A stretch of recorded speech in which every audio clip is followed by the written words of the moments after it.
Bonsoir et bienvenue dans l'Africa Newsroom. À la une de l'actualité ce soir, une commission pour établir la vérité sous l'ancien régime. La commission Vérité et Réconciliation est officiellement en fonction en Gambie. C'était une promesse du chef de l'État Adama Barrow. La mission de cette instance enquêtait sur la période allant de 1994 à 2017, soit les 22 années de pouvoir de l'ancien président Yahya Jammeh, années au cours desquelles un certain nombre de violations des droits de l'homme ont été dénoncées. Débat et décryptage dans la première partie de cette émission. La République démocratique du Congo face à une deuxième vague de l'épidémie d'Ebola dans le Nord Kivu. L'épicentre de l'épidémie s'est déplacé à Beni, fief du groupe armé ADF. Difficile donc pour les humanitaires d'accéder à ces zones où règne l'insécurité. L'OMS convoque une réunion d'urgence avec mes invités. Nous ferons le point sur la situation. Le code informatique, la langue du 21e siècle. L'informatique et le codage à la portée de tous. Volonté affichée dans de nombreux pays du continent. Nous prendrons en fin d'émission la direction du Bénin où l'on apprend aux plus jeunes les rudiments de la programmation informatique.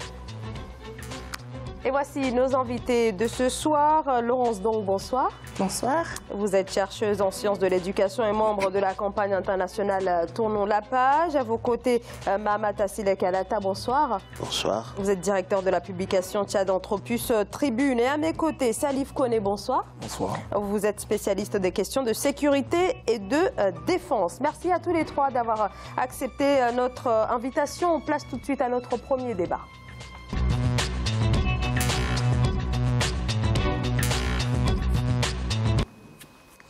Lancement depuis hier lundi en Gambie de la commission Vérité, Réconciliation et Réparation, instance lancée plus de 20 mois après le départ en exil de l'ex-président Yahya Jammeh. La mission est de faire la lumière sur les violations des droits de l'homme commises sous son régime, 22 années d'un régime contesté et les auditions devraient commencer rapidement. C'est ce qu'annoncent les autorités. On fait le point dans ce sujet de Marcel Farba-Maroun.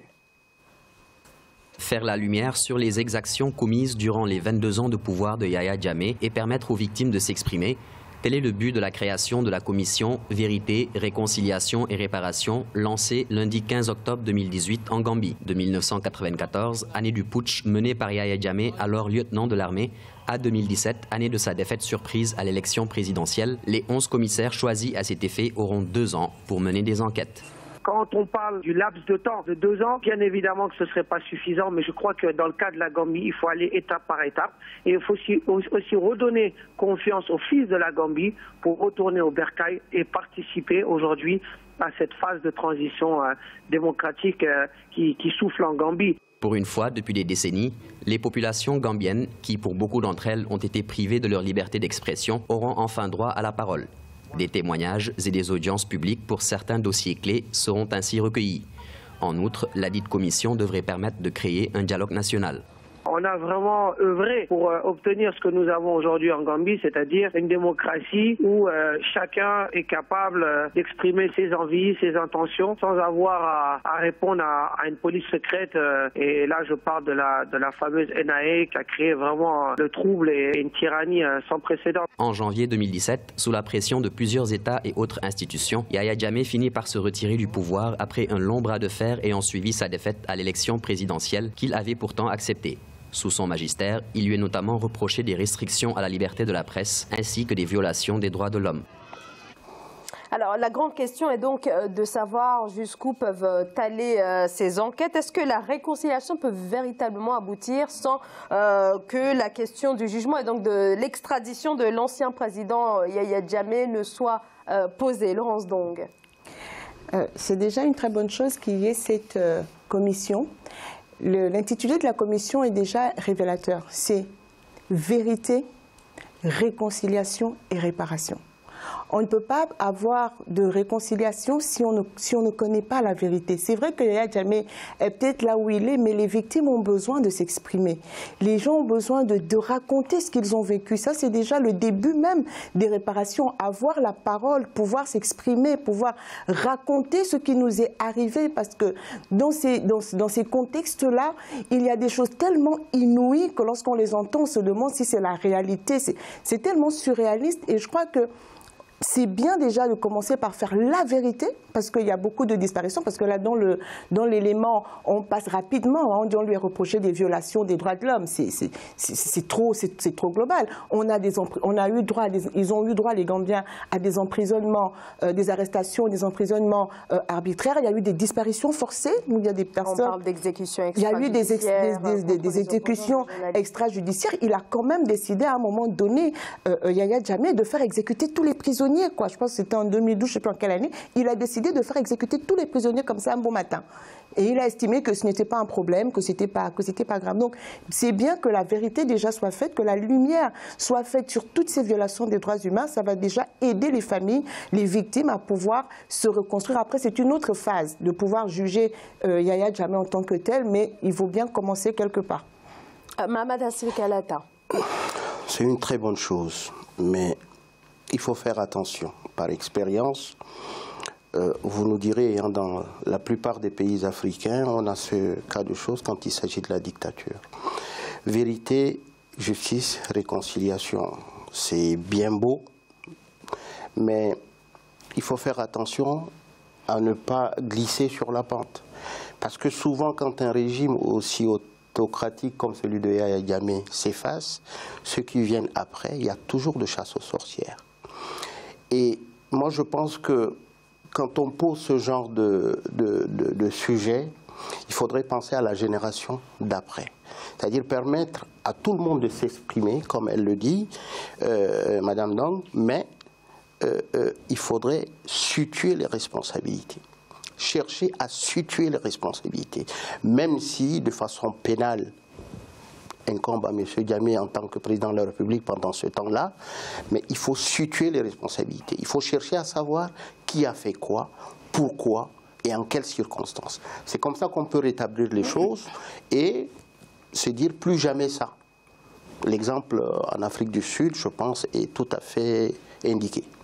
Salif Koné, alors justement, on se pose quand même la question des moyens. Est-ce que cette commission a suffisamment de moyens pour lui permettre de mener à bien finalement ces enquêtes? On a vu quand même ce type de commission être mise en place dans pas mal de pays africains, mais finalement, les enquêtes ont tendance à piétiner quelque peu, Salif Koné. Alors, comme l'a dit M. Alata, après 22 ans de règne, il faudrait que la Gambie soit déjà outillée de lois qui sont capables de pouvoir relever ces gens d'infraction et de les condamner. Il ne faudrait pas qu'on tombe dans une chasse aux sorcières, qu'on emprisonne des gens sans les présenter devant les juges et que le régime qui est censé apporter la lumière, apporter la justice, se retrouve elle-même être bourreau du système parce qu'elle va emprisonner des gens sans les présenter aux juges en violant elle-même les règles qu'elle a posées parce qu'elle n'est pas outillée.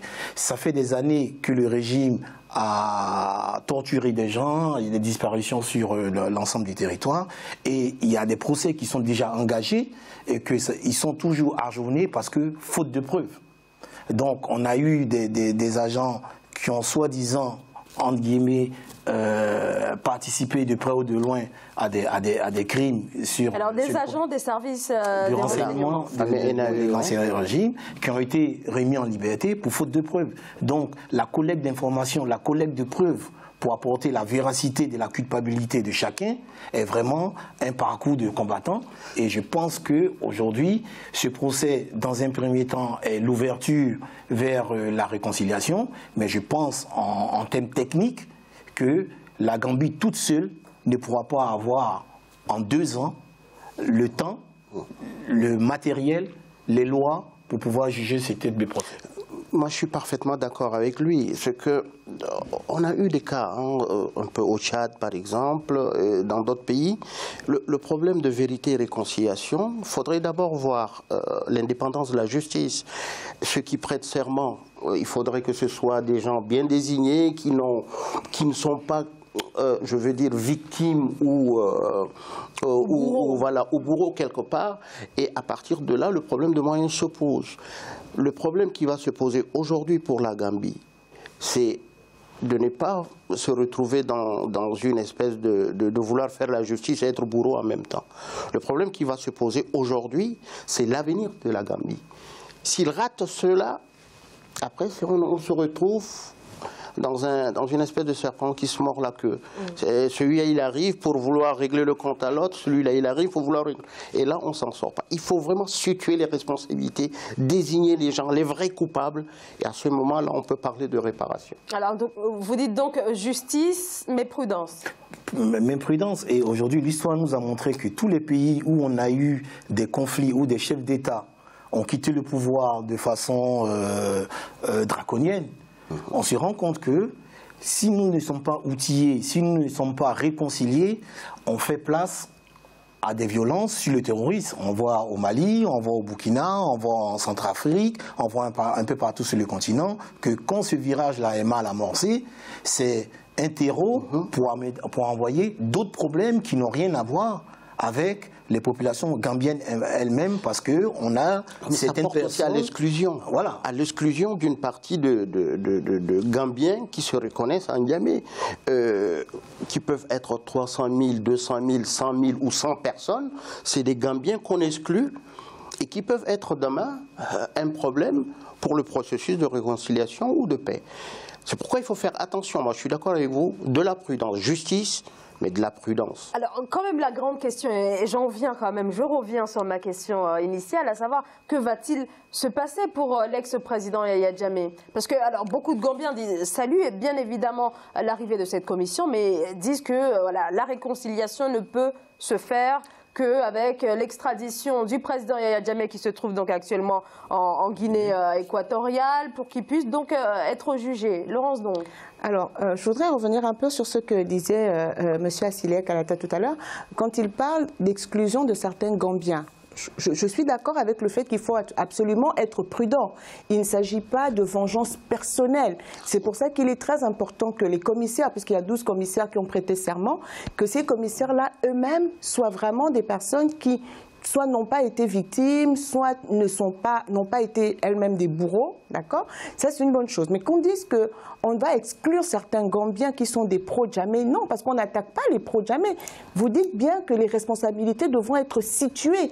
Donc, ne vont se sentir concernés que des personnes dont les responsabilités auront été prouvées dans des affaires qui seront soulevées. Donc, on ne va pas... Est-ce qu'il s'agit de condamner simplement ceux qui ont été des pro-Jammeh? Je ne pense pas, puisqu'ils sortent d'une élection où Yaya Jammeh a quand même eu plus de 30% des voix. Adama Barrow en avait 46. Donc, enfin, c'est à eux de ne pas aller dans s'agit donc de... Voilà, il s'agit de faire la lumière sur ce qui s'est passé. J'éclaircis les choses. C'est que je suis d'accord avec vous, mais simplement quand je dis qu'il faut faire attention pour ne pas exclure une partie des Gambiens. On a parlé de chasse aux sorcières. On a tout de suite mis l'accent sur le fait qu'il faudrait que les responsabilités soient situées. On s'est dit qu'il faudrait que les 12 juges, 11 membres ne soient pas victimes, donc qui ne soient concernés en rien du tout, qui soient tout à fait neutres. Pourquoi on fait appel à tout cela? C'est parce qu'on veut que les choses soient claires. Oui. Mais si les choses ne sont pas claires, on va retomber sur une espèce de chasse aux sorcières. Et cette chasse aux sorcières se fera sur qui? Sur les personnes qui ont... Il y a des gens peut-être qui ont travaillé avec Jammeh, mais qui n'ont ni le sang dans les mains et qui peut-être ont été des gens intègres. On ne sait pas. Donc, pour ne pas exclure ces gens-là, il peut en avoir 5, 10, 100, ce sont des Gambiens, mais qu'il faut faire attention. C'est à cela que moi je fais appel. Alors, moi je voudrais lever un point pour dire que, avec un peu d'histoire, que Yaya Jammeh est un ancien militaire. Et le nouveau président, lui, sort de la société civile. Les pro-Yaya Jammeh qui étaient au pouvoir pendant 22 ans font partie aujourd'hui du système. C'est des militaires qui sont en fonction aujourd'hui dans le système. Si nous ne faisons pas attention et qu'on commence aujourd'hui à lever ces lièvres-là, est-ce qu'on ne va pas créer un autre problème? Parce que ces militaires au pouvoir, qui sont des cellules dormantes dans le système, ne vont pas eux-mêmes activer des réseaux aujourd'hui pour boycotter et faire des exactions et faciliter l'entrée dans le pays du terrorisme ou d'autres choses, d'autres systèmes de violence. Je veux bien qu'on parle de réconciliation, ce qui est normal parce qu'il y a eu des victimes. Donc, dans le cas de la reconstruction déjà de ces personnes, de ces familles ou un truc, c'est de leur donner le droit qu'ils respectent et de les dédommager, oui, mais il faut aller avec des pincettes encore parce que c'est une jeune démocratie. Il sort de près de 22 ans de dictature avec quelqu'un. Ils ne sont pas outillés par les lois, les juges ne sont pas peut-être formés. Il faudrait que, pour les infractions graves et lourdes qu'on réclame à Yahya Jammeh, est-ce qu'aujourd'hui, l'Afrique est prête aujourd'hui à envoyer ses enfants en tant qu'Africains sur des tribunaux comme la CPI, où on sait que on a déjà des problèmes sur des procès qui sont en cours. Est-ce que la Gambie est outillée avec des magistrats de haut niveau qui sont capables de juger ces types d'infractions, où c'est la communauté africaine, avec des tribunaux africains, qui doivent aider ces pays-là à redonner la justice et à juger ces types d'infractions sur le continent? Alors, peut-être voulez-vous rajouter c'est-à-dire quelque chose? Mon inquiétude embrasse un peu l'inquiétude de ma sœur à côté, ou peut-être elle pense que en disant qu'il ne faut pas exclure certains Gambiens, on veut peut-être les couvrir, ou on veut... Il faudrait, dans ce cas d'espèce où il y a une dictature, moi je viens d'un pays où il y a une dictature plus féroce encore que celle de Jammeh, je sais de quoi je parle. Il faut d'abord situer les responsabilités. Il faut, après avoir eu les moyens, logistiques, après avoir eu les magistrats qu'il faut, si tout est en ordre, il faut aller situer les responsabilités. Qui a fait quoi et qui a fait qui? Si maintenant tout remonte à Yahya Jammeh, qu'on fasse tout pour l'appeler à la barre, et à ce moment-là, on peut lui demander pourquoi. Mais tant que les responsabilités ne sont pas situées, parce que nous, en Afrique, on parle comme ça. Ah, vous savez, oui, il a tué comme ça, il a égorgé les gens comme ça. Qui a vu? Parce qu'on est sur un terrain de justice, plus sur le terrain de commérage. Qui a vu? Qui était présent? Comment ça s'est fait? Et ça demande absolument une justice. Alors, on marque une très courte pause et on discutera justement de la marge de manœuvre dont dispose la justice gambienne pour peut-être une extradition de l'ex-président qui se trouve donc toujours en Guinée équatoriale. Une courte pause et on se retrouve dans quelques instants. À tout de suite.